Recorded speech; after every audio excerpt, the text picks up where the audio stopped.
Saturday Night's Main Event, July 28, 1990. I consider this a famous show because I watched it 500,000 times as a child. We were on a field trip, a WWE field trip, to the zoo. It was all filmed at the Omaha Zoo, but as they tell us, they are in deepest, darkest Africa, searching for, I believe they called it, the mouth of the source of the delta of the Yangtze River. We got to see Rick Rude sell an atomic drop. Yes. Could have watched this on a loop for an hour. His life is flashing before our eyes. It is. As he lays on the mat and he looks down and he cradles the crucifix around his neck. Yeah, it's not even and that. he whispers words to God as he lays dying on the Brother Love show. And there's a slow zoom in. And then the locker just shuts. Bang! And there's an echo. And it fades to black.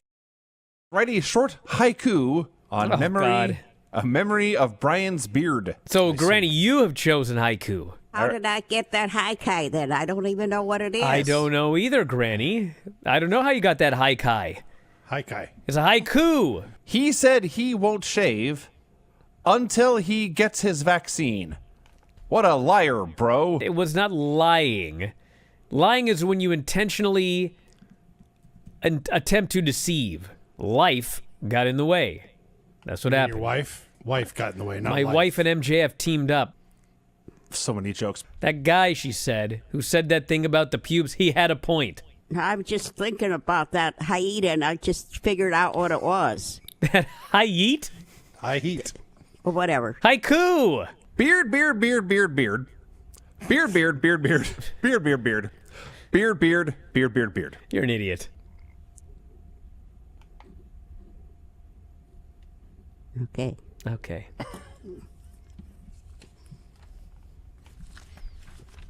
All right. What are you waiting for? You! It's time for the wrestling report.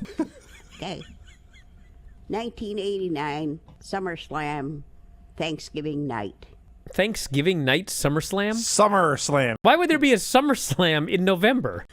Ric Flair versus Steamboat. That was Survivor Series. Survivor Series? It was Spring Stampede, by the way. Spring Stampede? No. That's not in November. Do you know what year? 1989. Steamboat debuted in the territory January 1st, 89, and he was only there for like 6 months. Steamboat Flair? In Thanksgiving 89, there's a Clash of Champions on Thanksgiving in 1990. Could it be the Chi-Town Rumble? Chi-Town Rumble's in February. Clash of the Champions in April. And the last one was May 7th at Wrestle War. I have no idea which one you're watching. I don't really care. This is WrestleMania 25. Shane Michaels versus Undertaker. Shane Michaels? When is WrestleMania, though? Summer. WrestleMania will be in April. Oh, in November. April. Yes. Thanksgiving, yeah. It will not be in the summer or on Thanksgiving. It will be in April. Edge has been going to the Stephanie McMahon School of Elocution. What's it called when you're really good at saying words? Oculation. Elucidation. Elocution. Elocution. Isn't that it? Electrocution. Now you got me confused. Yeah, you're an idiot. Saying words. Elocution, the skill of clear and expressive speech, Yes. especially of distinct pronunciation and articulation. Yes, Grandma Edma, I will be defending the Intercontinental Championship tonight. That's a pretty good Edge. That actually was very much like Hedge Talks here. Thank you. Elocution. Elocution? Yes. Thank you. Well, the debut of NBA legend Shaquille O'Neal was a hit with viewers. Dynamite did not lose a single major demo. They even won over 50. Wow. Well, Shaq's 50. I mean, should be that close, surprising. NXT was so much better before they decided to go head-to-head with AEW. So I believe the show is going to be better, and I think the show is going to do better on Tuesdays. Are they watching the monitor? And, like, if Shaq is in the ring, they're just telling everyone to grab a hold? That is possible. Because there were weird things in this match where it was like, why did you do a long chin lock there? It doesn't even make any sense. I love every performer in this storyline, and it led to a great main event, but I am so sick of watching these same 4 or 5 dudes bitch at each other. The word tweener... I'm listening. In between. Yes. A tweener. That means you're in between either being a babyface or a heel. Johnny is very upset about this, maybe because he's stuck in this whole stupid storyline. He is thrown out, and the words, "to be continued," appear on the screen, and I said, please don't. If you fall out of a fucking airplane, they say that if you land on your side, you're more likely to survive than if you land any other way. What are you reading that tells you how to fall out of airplanes? Not necessarily like really high up, but if you fall off something high, they're like... So, like, if the plane hasn't taken off yet. Apparently you're safest if you land on your side. When this man stands before a camera and tells me that Tom Brady wishes he was L.A. Knight... You don't buy it?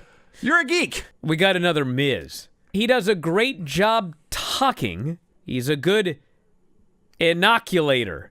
Wait. Elocution, the skill of clear and expressive speech, yes, especially of distinct pronunciation and articulation. I see 3 geeks in the ring. I see 2 Canadian geeks on the ramp. I see 2 geeks from outer space on the floor. I just watched 4 geeks in therapy. It's overrun with geeks. Infested with geeks. Finn escapes out of that, hits his foot stomp, hits the coup de grace in the 1916 and wins. That match ruled. This Shaq was Andre the Giant. They literally booked this guy like Andre. And he grabs the Giant and his body slams him out of nowhere. It actually looked remarkably like the Hogan-Andre slam. Everybody had a very specific role to play, and they all played it perfectly. Like, I'm not even sure if you did this match 10 times, you would get a better one. Maybe you would. These 2 men grabbed their father, their beloved father, and beat him bloody. And so they come out here for like 2 minutes talking about how great a dad their dad is and how much they love him. I didn't laugh when he said, there would not be a Young Bucks without our dad. There would not be a Vinny V without my dad. That's true. Without this company, you're just 2 nobodies. That makes it seem like AEW just grabs nobodies. That is true. And the nobodies become stars with a... You don't want someone to think that Chris Jericho, former champion, like he'd be a loser somewhere else. We get an Omega Moxley hype video, the best part of which, by miles and miles and miles, is a promo by Atsushi Onita, who promises huge explosions and the barbed wire will cut you mercilessly. But if Mikey called me and said, Bryan, it's you and Tully, I'm fucking in. Bulging disc or not. AEW is hiring a Hall of Fame-worthy talent. It's a huge surprise, a huge asset to AEW. Nobody ever tells me where anything is going. I do not know who this person is, but I do not think it is CM Punk. I could look like a fool on Sunday. I see people like Bear Country in the ring, and Cesar Bononi, I think, was out there. And these are the guys in the main event go-home segment. That's just weird. Well, it's time to vote. I think it's pretty obvious. Is it not? The last part of Dynamite was so flat to me that when the show was over, I was like, man, I didn't like that show very much. I'm going back over here. That was a very good show. It was 30 minutes at the end of the show, dude. But it was the end of the show, so that was the impression I was left yeah, with. that happens, but like the first 90 minutes of the show was awesome. AEW wins on my card. I was going to vote for NXT when we started. I have talked myself into it. I am also voting for AEW. Bro, after Tully and Shaq, I don't even know how you even hesitated.